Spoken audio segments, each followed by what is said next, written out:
I know, another Rogue One video. What more can possibly be said about this movie? Well, quite a bit, but I'm not here today to painstakingly dissect the movie and point out all of its flaws. I think the problems with Rogue One have been well documented and explained by others for everyone to see and hear. Instead, I'm going to try and provide a singular example of what I think perfectly encapsulates all of the problems with Rogue One distilled into a single character. Who might that character be, you ask? Well, that would be the character of Bodie, or as he's also known, the Cargo Pilot. An Imperial Pilot. One of the cargo drivers, he defected yesterday. Bodi the Cargo Pilot. Bodi the Cargo Pilot. Cargo Pilot. With information of the location of this missing cargo pilot. An Imperial Pilot. Are you the pilot? I'm the pilot. Get the pilot! We need him! I'm Bodi the Pilot. What's wrong with Bodie, you might ask? Well, besides the fact that you likely forgot what his name was outside of his title of Cargo Pilot, Bodie is a clear example of the massive script and thus character problems that Rogue One has on a whole. You see, characters in Rogue One don't really make much sense or carry much purpose. No one really fits into any assigned role or real job in the movie. They just feel like a random assortment of individuals that just happen to find themselves stuck together on a mission. And once the mission gets underway, their specific assignments within the mission are similarly randomly doled out. Now, typically in a heist movie, a movie where a group of characters have to steal something, the characters or a team are all chosen for a specific purpose. There's the safecracker, the smooth talker or con man, the disguise expert, the technical expert who can hack into anything, the muscle, and the nimble acrobat.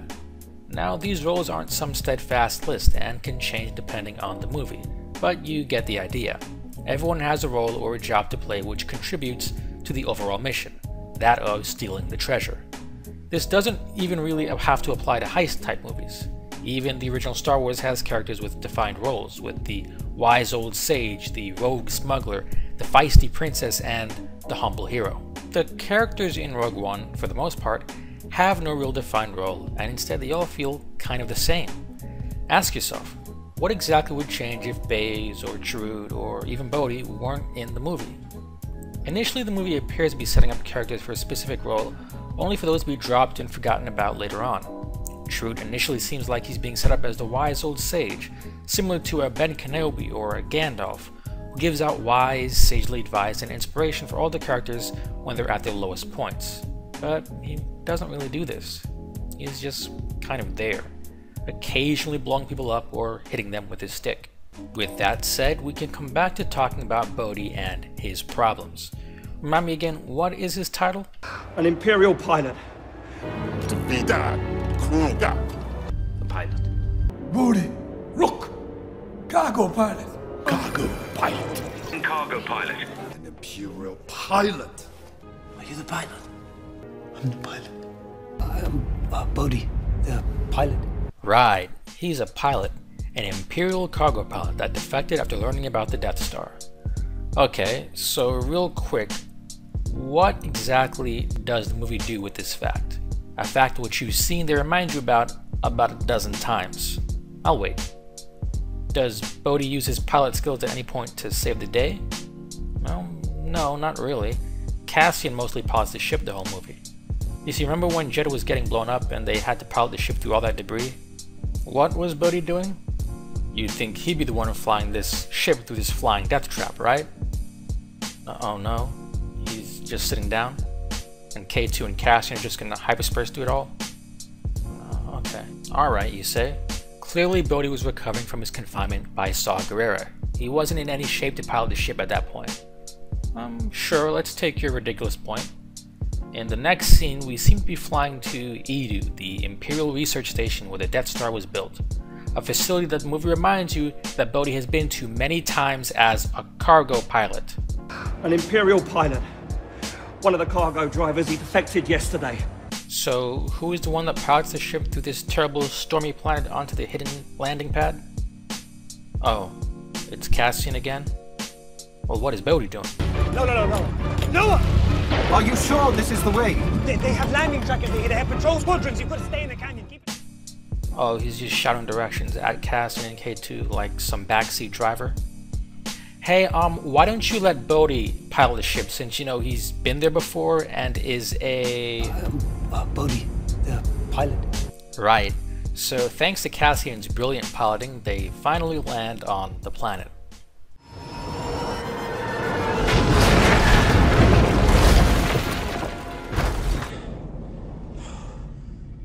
Another happy landing. Now, eventually they get a spanking new cargo ship to match Bodie's wonderful title of Cargo Pilot, so they can start their real mission off proper.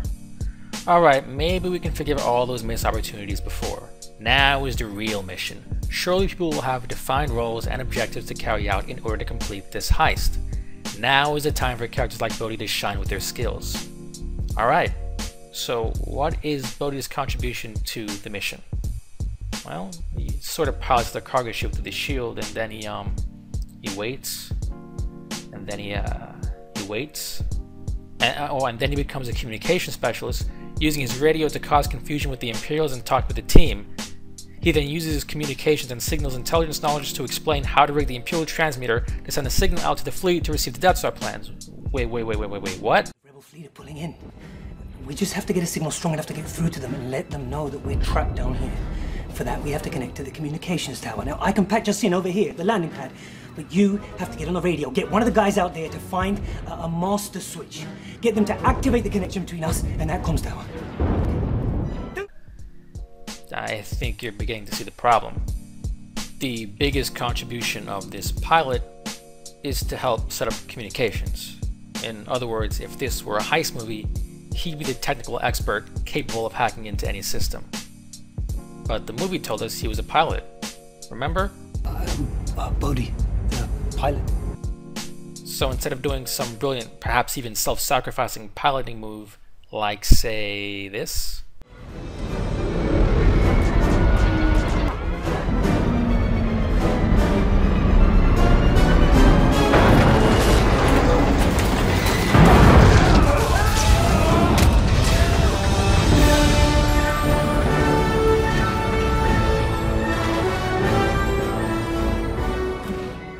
Bodie's job is to just hook a thing into a thing to tell the fleet to expect a thing, and then he gets blown up. This is why Bodie encapsulates all of the problems with Rogue One. He simply doesn't make any sense. He has no character or real personality. He doesn't fit into any defined role, and the role we're told that he occupies doesn't match up with the actions he performs on screen. This of course extends to all the characters in Rogue One. Cassian is a spy that doesn't do any actual spy work. Trute is the wise old sage but doesn't do any actual mentoring. Hell, it's Jin who tries to give all the rousing speeches in the film. Baze is just kind of there and hardly acts as the muscle, especially when the guy he's supposedly protecting is essentially a Jedi. And Jin is just passive, despite being the lead character. So when someone points out that the characters in Rogue One are weak or make no sense, I hope you have a better understanding as to why. An Imperial pilot. The pilot. Bodi, look! Cargo Pilot. Cargo Pilot. Cargo Pilot. An Imperial Pilot. Are you the pilot? I'm the pilot. Bodi the Pilot.